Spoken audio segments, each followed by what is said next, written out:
बिस्मिल्लाहिर्रहमानिर्रहीम। मैं आपका शुक्रगुज़ार हूं स्पीकर साहब कि आपने मुझे बजट पे बोलने का मौका दिया। मैं ज़्यादा रेपिटेशन नहीं करूंगा। मैं अपने इलाके के, क्योंकि हमारे यहाँ घोट की डिस्ट्रिक्ट जो है कराची के बाद सबसे ज़्यादा टैक्स देने वाला डिस्ट्रिक्ट है। हम लोग कहते हैं कि सिंध के दुबई है, और हमारे यहाँ पहला वेल जो है वो 1953-54 में निकला, और 53-54 से लेके हमारी पूरी एक जनरेशन गुजर गई है कि ठीक है पहले पाकिस्तान, क्योंकि मैं उस फैमिली से ताल्लुक़ रखता हूँ जो 47 में भी कायदे साथ मेंबर थे, और हमें उस चीज़ का पूरा एहसास है, और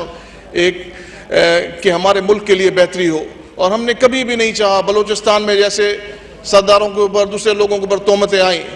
लेकिन हमारे इलाके में तो कुछ नहीं हुआ। उसके बावजूद जो है ये 60 साल में हमारा इलाका जो है, आज आप घोट की डिस्ट्रिक्ट को देखें तो उसकी पसमानदगी जो है वो नंबर 2 पे आ रही है। ये सिंध का अमीर तरीन डिस्ट्रिक्ट जिसमें बिलियन ऑफ डॉलर्स आप हर साल हम लोग आपको बजट में यहाँ दे रहे हैं, उसमें हमारे डिस्ट्रिक्ट के लिए कुछ भी नहीं हुआ आज तक। तो इस वक्त जो है आपकी जितनी कंपनीज आई हुई हैं, क्योंकि गारंटियर हम है वहाँ पे कि शुरू से लेके हमारी फैमिली वहाँ पे रही है, और इस वक्त हमारे लोगों में मेरी ये रिक्वेस्ट है कि आप क्यों दूसरे सुई बनाना चाहते हैं, क्यों ऐसे हालात पैदा करना चाहते हैं कि आपको ईरान के पास दूसरे लोगों के पास गैस के लिए जाना पड़े। क्योंकि मुझे सख्त इख्तलाफ है गैस पॉलिसी से कि हमारे बाप दादा की जो ज़मीनें हैं, जो भी जिस गरीब की ज़मीन है उस पर अगर गैस जब तक कुछ नहीं है बकरियां चराने के लिए उसको मिलती है ज़मीन आबाद के, लेकिन जैसे ही कोई गैस या कोई चीज़ हो तो उसका ख़त्म हो जाता है और वहाँ आके उसे वो कोड़ियों के भाव पे वो ज़मीन ले ली जाती है। और उसके बाद हम लोग आपसे कोई बड़ा मुतालबा नहीं कर रहे, मेट्रो बस कोई एयरपोर्ट्स, हम लोग तो अभी बेसिक नीड्स में ही फंसे हुए हैं। अपने एजुकेशन, हॉस्पिटल, हमारे यहाँ हमारे डिस्ट्रिक्ट में जो है अगर आपकी ये पॉलिसीज़ बेहतर हों, सिंध में इस वक्त 10 डिस्ट्रिक्ट हैं ऐसे जो गैस प्रोड्यूसिंग एरिया हैं, डिस्ट्रिक्ट हैं, उसमें इस वक्त हमारे लिए मसला बना हुआ है कि आपको वेल देने के लिए कोई तैयार नहीं है। और 50-60 साल में ये ऐसा एक मुश्किल एक्सपीरियंस गुजरा है सबके लिए कि कुछ भी नहीं हुआ है हमारे उस इलाके के लिए। आपने फेडरल गवर्नमेंट की तरफ से, और ख़ास कर इसके बाद 18th अमेंडमेंट जब आई है तो फिर 6 साल से सूबे से कुछ नहीं मिला, और ये 60 साल में आप देखें कि हमने आपको क्या दिया है। और हमारे लोगों ने, बड़ों ने इस चीज़ का इंतज़ार किया कि ठीक है कराची से पेशावर तक हमारी गैस, क्योंकि इस वक्त सिंध में 78% गैस जो है वो सिंध प्रोड्यूस कर रहा है, और उसमें से कोई 30% गैस सिर्फ घोट की डिस्ट्रिक्ट में से है। और हमारे घोट की डिस्ट्रिक्ट के लिए तो वही है स्पीकर साहब के जैसे लाहौर में कोई पंखा बनता हो और लाहौर के लिए बैन कर दिया जाए और बाकी सब उसको ले सकते हैं, तो हमारे घोट की डिस्ट्रिक्ट में आपकी ये पॉलिसी है पूरे हमारे इलाके सिंध बलूचिस्तान के लिए कि हम लोग वो गैस नहीं ले सकते। जबकि जब परवेज़ मुशर्रफ साहब ने वहाँ विजिट किया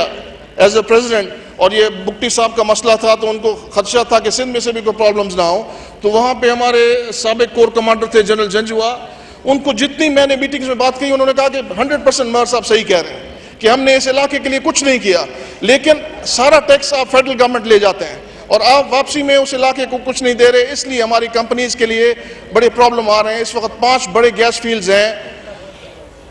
हमारे डिस्ट्रिक्ट घोट की में, 5 बड़े गैस फील्ड्स हैं, लेकिन वहाँ अगर ये आपकी पॉलिसीज बेहतर होती तो 200 के बजाय इस वक्त हम लोग चाह रहे होते कि 400 वेल्स हों, और ये ईरान के पाइपलाइन वगैरह की आपको ज़रूरत ही ना पड़ती, लेकिन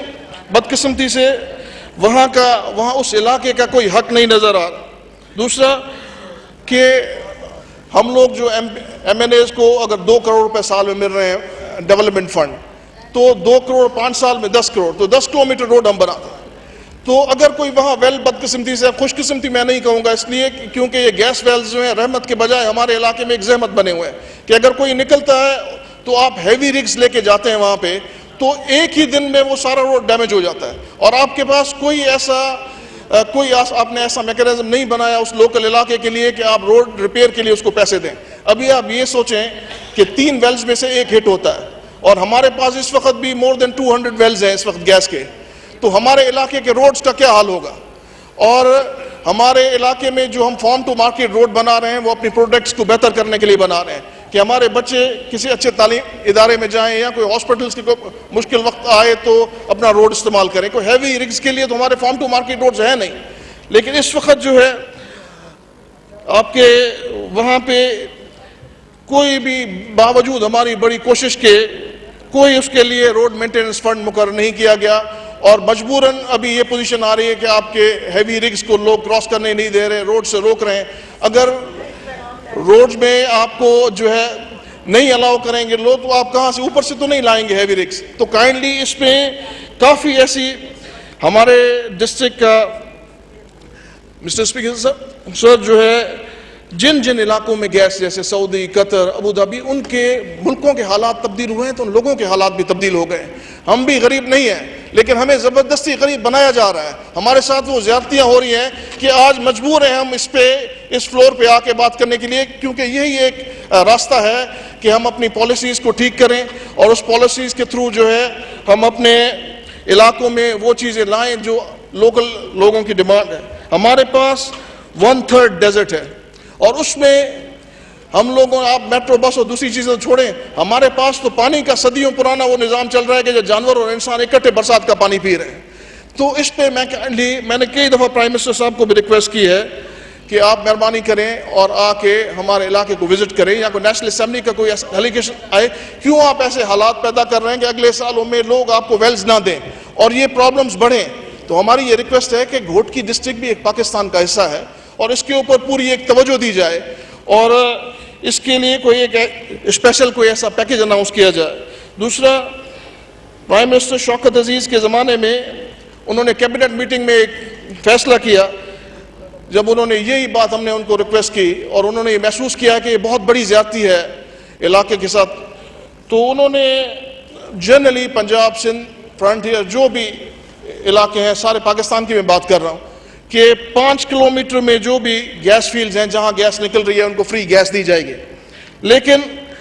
बदकिस्मती से जब हमने, अब मैं पेट्रोलियम कमेटी के खुद मेंबर हूं, हमने बुला के पूछा तो बोला कि कैबिनेट डिसीजन हुआ था लेकिन कंपनीज ये नहीं मान रही। स्पीकर सर, मैं अगर ये बात आपको कहूं कि लोकल्स नहीं मानते वेल के लिए, तो फिर क्या होगा? ये जहां पे हमने तो कुर्बानी दी है वो हमारे भाई हैं और हम सोच रहे हैं कि ठीक है, बिल्कुल पहले उनको मौका मिलना चाहिए। 10 साल, 20 साल, 30, 40, 50, इतना बड़ा अरसा गुजरने के बाद भी हमारा नंबर नहीं आया। दूसरा, फर्टिलाइजर यूनिट्स में 2 हमारे पास फर्टिलाइजर यूनिट है, एंग्रो और FFC।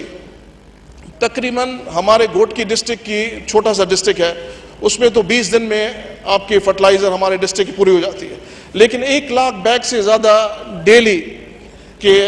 डेली बेसिस पे आपकी फर्टिलाइजर प्रोड्यूस कर रहे हैं वो पूरे पाकिस्तान के लिए। और आप समझें कि 1 लाख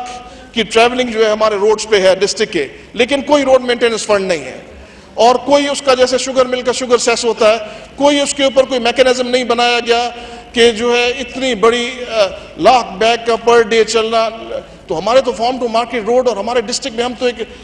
जो है बड़ी तकलीफ में आ गए हैं। और 18th अमेंडमेंट का मैंने रिक्वेस्ट आपको पहले ही कहा है कि 18th अमेंडमेंट में तो हमारे लिए एक और प्रॉब्लम आ गई है। अगर हम सूबे को बोल रहे हैं कि भाई हमारे रॉयल्टी जो है तकरीबन 10-15 बिलियन घोटकी डिस्ट्रिक्ट की रॉयल्टी है, एक तहसील सदकाबाद तहसील जितना पूरा डिस्ट्रिक्ट है, तो वो कहते हैं कि पैसे नहीं मिले। अगर यहाँ आते हैं तो वो कहते हैं कि आपके पैसे अब सूबे को चले गए हैं। तो मेरी ये रिक्वेस्ट है कि जितने गैस प्रोड्यूसिंग एरियाज हैं पूरे पाकिस्तान में, इनकी आप एक जॉइंट मीटिंग बुलाएं और कोई पॉलिसी ऐसी बनाएं कि ये आगे जाके ये प्रॉब्लम्स ना हो। नहीं तो ये बलूचिस्तान पे जो आप लॉ एंड ऑर्डर पे खर्च कर रहे हैं, अगली बार आपको जितने डिस्ट्रिक्ट ऐसे हैं कि जहां ये गैस और ऑयल निकल रही है, ये प्रॉब्लम सारे पूरे सिंध में, पूरे पाकिस्तान में आएगा। क्योंकि वहाँ के लोग जो सारी जिंदगी अपनी आंखों से देख रहे हैं, अपने बाप दादा की ज़मीनें उन्होंने दी हैं, उसकी ज़मीन में वेल है और उस गाँव को गैस नहीं है, जिस पे 10 लाख भी खर्चा नहीं आता, और वो गैस जो है कराची से पेशावर तक है। तो आप समझें कि उन लोगों के हालात क्या होंगे और उनकी ज़हनियत क्या होगी, और उनको कौन सा ऐसा MNA MP है कि जो ये कहे अपने इलाके में जाके जलसे में कि जी मैं इस इलाके के लिए डेवलपमेंट नहीं चाहता, गवर्नमेंट की पॉलिसी ये है। ये तो हमारे लिए मुमकिन नहीं है, आप भी समझ रहे हैं, हम समझ रहे हैं। तो मेहरबानी करके इसमें आप जो है कोई ऐसी जॉइंटली मीटिंग अरेंज करें। मैं तो प्राइम मिनिस्टर साहब को रिक्वेस्ट करूंगा कि खुद करें। काफ़ी इश्यूज पे वो ऑल पार्टी कॉन्फ्रेंस कर रहे हैं, तो जितने भी ये एक हमारे लिए, क्योंकि आपने काफ़ी ऐसे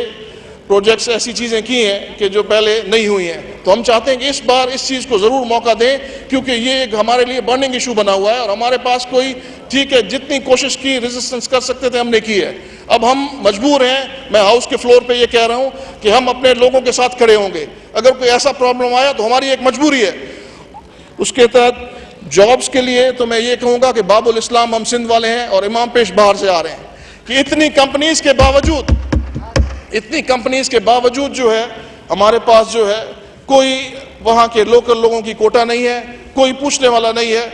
एक ही, अब हमारे यहाँ डहर की शहर है जिसमें 60% एंग्रो फर्टिलाइजर और माड़ी गैस है, 60%, 40% शहर में मुख्तलिफ सेटलर्स, मुख्तलिफ किस्म के लोग रहते हैं। तो वहाँ एक तरफ तो हमारे माड़ी गैस कहाँ से पैसा ला रहा है, कहाँ से ये वसाइल ला रहा है, हमारे ही वसाइल हैं। वो एक आलीशान यूरोपियन जिंदगी गुजार रहे हैं, दीवार के अंदर 6 फुट की दीवार है। बाहर के जो असल मालिक लोग हैं वो जो है, उनकी ये पोजीशन है कि उनके गलियों में जो है, मुझे ईद के दिन मैसेज आया कि हमारे पास ईद पढ़ने की जगह नहीं, ईदगाह में पानी भरा हुआ है। तो हमारे यहाँ, हमारे शहरों को, और शहर कितने हैं कि एक पंजाब के छोटे गांव जितने 40,000 50,000 की पॉपुलेशन है, कि बहुत बड़े शहर नहीं है कि जिसमें बहुत ज़्यादा खर्चा, कोई ड्रेनेज सिस्टम कुछ भी नहीं है शहरों के लिए। तो मेरी आपसे ये रिक्वेस्ट है कि मेहरबानी करके, ये आप सोच सकते होंगे कि डिस्ट्रिक्ट बोर्ड की, जितना अमीर डिस्ट्रिक्ट जो बिलियन ऑफ डॉलर्स दे रहा है पाकिस्तान गवर्नमेंट को, उसके डिस्ट्रिक्ट हेडक्वार्टर में स्टेडियम और पार्क ही नहीं है। तो इतनी पसमानदगी, ये हमारे साथ एक ज्यादती है जिसका आखिर तंग आयत बजंग आयत, और हमारे लिए दिन ब दिन ये मुश्किलात बढ़ती जा रही हैं वहाँ के लोगों को फेस करने के लिए। दूसरा मैं रिक्वेस्ट करूंगा रेनी कैनाल के ऊपर, कि रेनी कैनाल 40 बिलियन से, आपने हमेशा हम बजट में सुनते हैं कि रेनी कैनाल सिंध को दिया, तो रेनी कैनाल के लिए एक 40 अरब का प्रोजेक्ट है। उसमें से आप ये बताएं कि 2 साल में 70% कंप्लीट हो गया है। उसमें से कितने एकड़ जमीन आबाद हुई है? 1 एकड़ भी नहीं। इस वक्त तक जो है 40 अरब जिस कैनाल पे आप खर्च कर चुके हैं। मोहतरमा नफीसा शाह उस जमाने में डिस्ट्रिक्ट नाजिम थी, मैं भी, हमें बुलाया गया, हमने कहा कि हमारे पास इतना इरिगेशन का बेहतरीन सिस्टम है, गुड्डू बराज, शक्कर बराज, कोटरी बराज, हमें किसी फ्लड कैनाल की जरूरत ही नहीं है। लेकिन ठीक है, डिफेंस कैनाल के हिसाब से यह बनाया गया, हमारे सिंध के नाम पे बनाया गया। लेकिन ये 40 अरब रुपए का कैनाल, जिसमें अभी तक 1 एकड़ आबाद नहीं हुआ, बल्कि हमारे लिए तो ये प्रॉब्लम है कि वहां अगर डेजर्ट में पीने के पानी की जरूरत है, एक सिस्टम बना हुआ है, तो वो भी नहीं है उसमें। तो मेरी ये आपसे रिक्वेस्ट है कि मेहरबानी करके इस पे ये सीरियस करके इन चीज़ों को लें। और सिंध में 78%, आप ये सोचें कि एक सुई का मसला है, सुई तो 13-14, मेरे ख्याल 13 या 70% गैस दे रहे हैं, लेकिन अगर 78% में ये मसला हो गया तो फिर जो है इसको संभालना बहुत मुश्किल हो जाएगा। और फिर ये जो आप बिलियंस ऑफ रुपीज़ जैसे बलूचिस्तान में लॉ एंड ऑर्डर के खर्च कर रहे हैं, उसके बजाय हमारी वेलफेयर पे खर्च करें। और मेरी आपसे यही गुजारिश होगी कि इस पे सीरियसली, इसको सीरियस करके लें। मैं आपका बेहद शुक्रगुजार हूँ, मेहरबानी। ये मैं मैसेज आपका कन्वे करूंगा जी, मिनिस्टर ऑफ पेट्रोलियम को भी है इंशाल्लाह।